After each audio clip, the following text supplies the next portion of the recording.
Vice Commander, 501st Combat Support Wing, and Lieutenant Colonel Mike Esposito, Bomber Task Force Commander, will give opening remarks. Afterward, the United States Air Force's principal spokesperson for this event, Lieutenant General Jeffrey Harrigian, Deputy Commander, United States Air Forces in Europe, Air Forces Africa, will give brief remarks regarding the Bomber Task Force deployment of B-52 Stratofortress aircraft, airmen, and support equipment to RAF Fairford.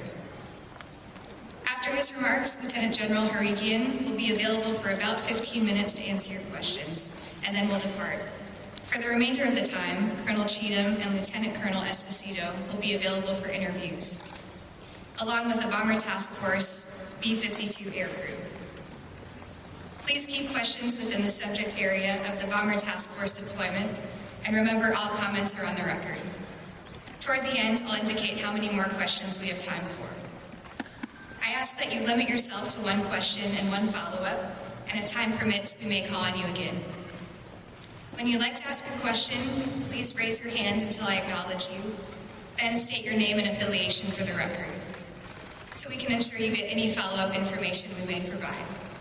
Lastly, I ask that you please silence your electronic devices at this time.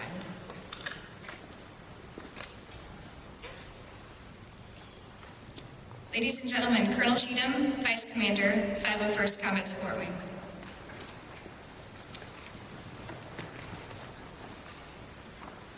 Good afternoon.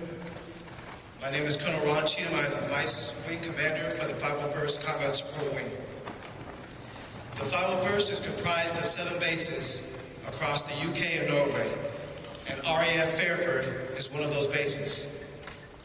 On behalf of the 55 professionals on this installation, along with the rest of the men and women who make up the 501st team, known as the Pathfinders, we are proud to welcome Lieutenant General Harrigian and to our host, friends from the 2nd Bomb Wing. We are especially grateful to be guests here in the UK. The British people, both locally and around the island where our team serves, have been absolutely phenomenal hosts, steadfast security partners, and in so many instances, invaluable friends. Thank you for the grace in your truly outstanding hospitality. We also appreciate the example through history that you've shown in defending freedom around the world. This year happens to mark the 75th anniversary for RAF Fairford. Since its origins supporting D-Day operations in 1944 to now, RAF Fairford has a storied American and British legacy of generating missions across the globe to ensure security and stability in an otherwise unstable world. Today, RAF Fairford is the premier forward operating location in Europe, and we hope to continue that legacy moving forward in meeting U.S. and NATO objectives. Thank you all for coming.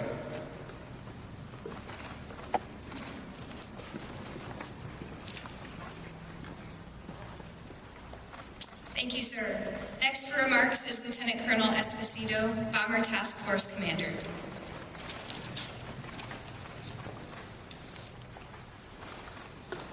Thank you, Lieutenant Johnson. I'm honored and humbled to command this Bomber Task Force and to be here at RAF Fairford.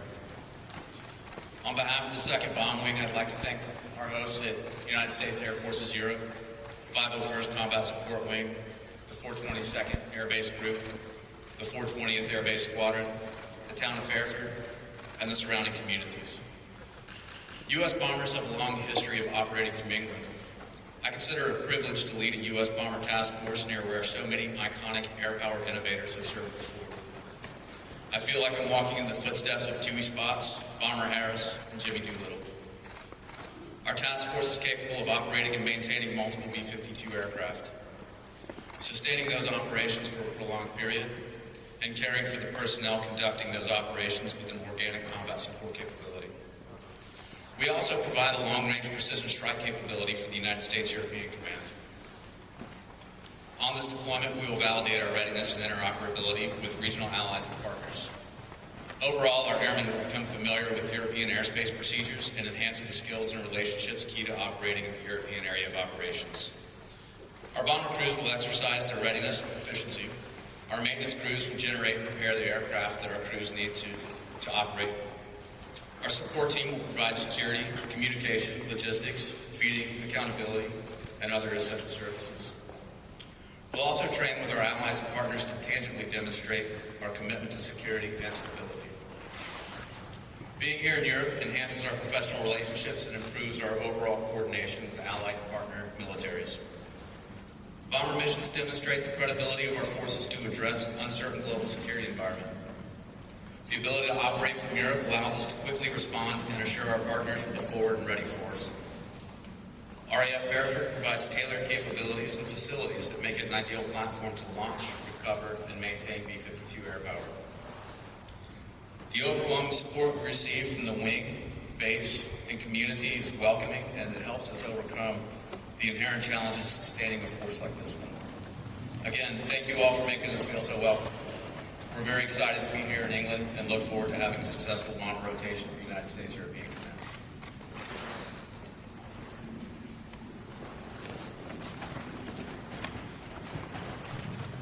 Thank you, sir. Finally, our spokesperson, Lieutenant General Harrigian, Deputy Commander, USAF Africa.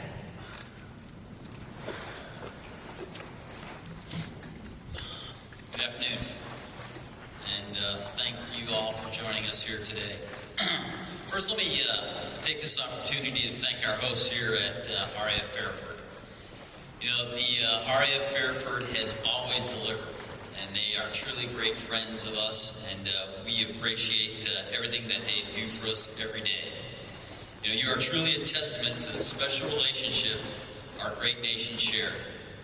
Thank you as well to the 501st Combat Support Team and to the 2nd Bomb Wing for their incredible support. I think we all would acknowledge that today is an important day as we welcome the B-52 strategic bombers back to the European theater. This task force of 6 B-52s and about 200 supporting personnel bring a unique and highly potent air power capability to Europe. While here, the bombers will integrate into our U.S. and allied forces to demonstrate the strength and interoperability of our joint and combined arms teams. They will participate in multinational exercises like African Line, while also conducting interoperability training with our NATO allies and European partners.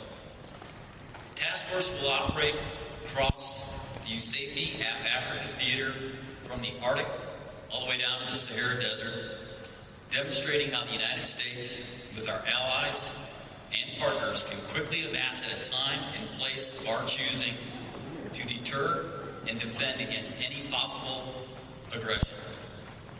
The United States Air Force strategic bombers on display today demonstrate the credibility of our forces to address global security in a time that is diverse and often uncertain. The task force represents the largest numbers of bombers in the European theater since 2003, when we had 17 bombers deployed here to RAF Fairford in support of Operation Iraqi Freedom. 16 years later, we are celebrating the 70th anniversary of NATO, and this bomber task force is just one example of U.S. strategic deterrence forces that protect our nation and the NATO alliance. The interoperability of this weapon system and the people who operate the weapon system in the European and African theaters demonstrates our support to our NATO and European allies by continuing to ensure a ready and postured force focused on deterring and avoiding conflict. This deployment of combat air power is a visual example of our commitment. Our robust, reliable, flexible, and survivable strategic capabilities remain an important contribution to security in current and future warfighting domains. U.S. and allied forces are on watch 24 hours a day, 7 days a week, to deter and detect attacks against the U.S. and our allies. Bomber deployments and operations enhance the readiness and training necessary to respond to contingencies across the globe. They familiarize our aircrew with air bases and operations in different geographic commands and validate our always-ready global strike capability. So let me again thank you all today for coming out, and I look forward to any questions you might have. faith. Who's going to be first? Sir. I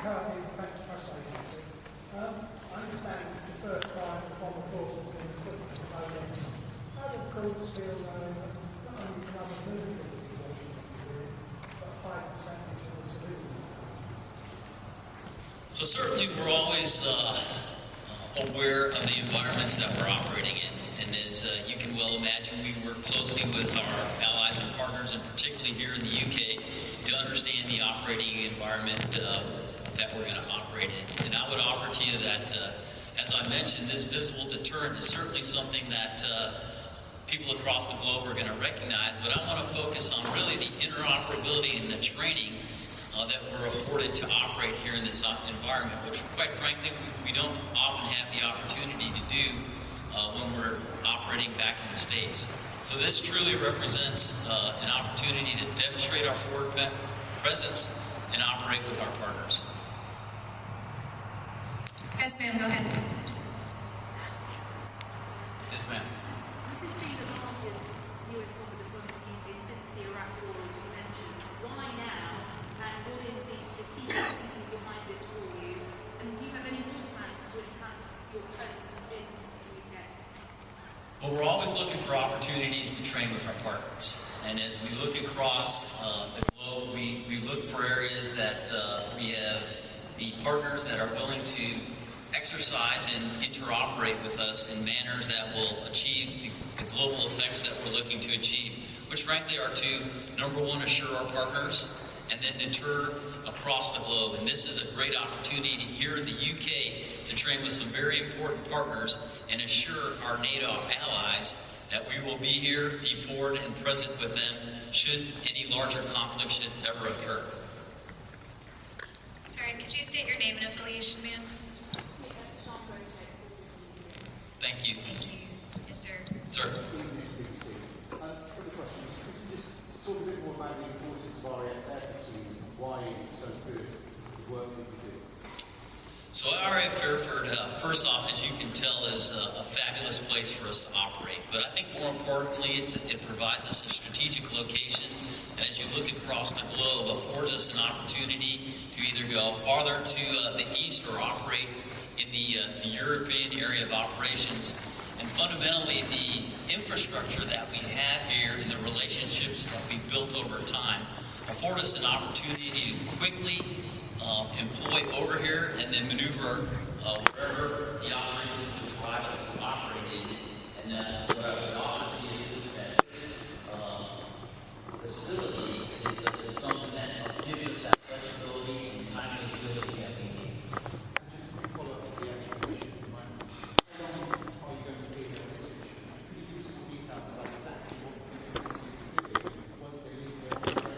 Right, so I'm not going to go into how long because I think that's going to depend on how things go over the course of the deployment here. But really what it does do is it affords us to increase our readiness by doing some of the things that we highlighted earlier in terms of being able to fly up towards the Baltics, down into Africa, or even actually just here in Europe. And that's something that we often don't get to practice. And so refining those skills and then working with our partners provides us a really strategic opportunity to perform those together as a team with our partners. Sir.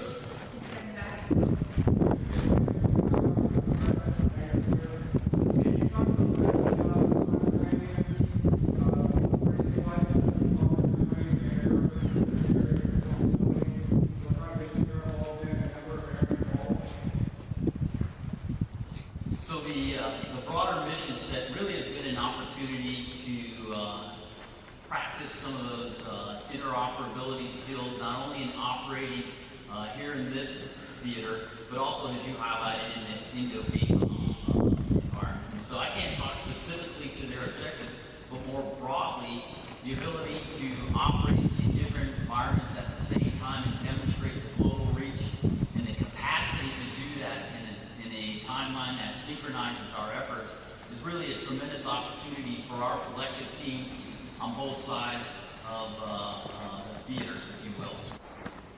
So certainly, as I highlighted earlier, Fairford remains a strategic location because of the relationships here. And what I would offer to you as we move forward, we're continuing to assess our basing and current plans, as you've highlighted, are for us to close Building Hall at some point in the future.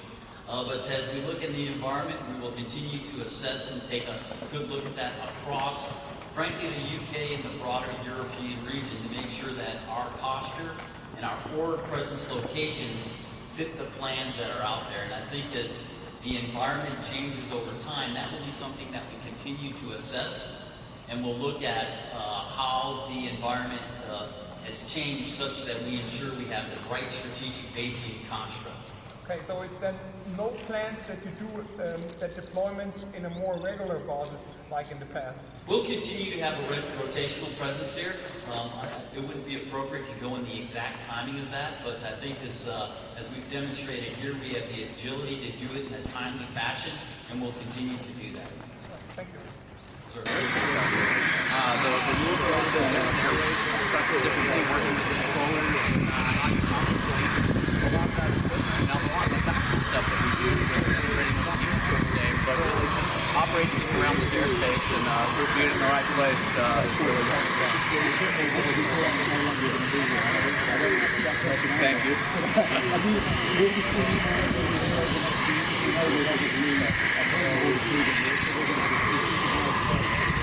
Certainly, personally, I would love to. I wouldn't have that information to answer that question.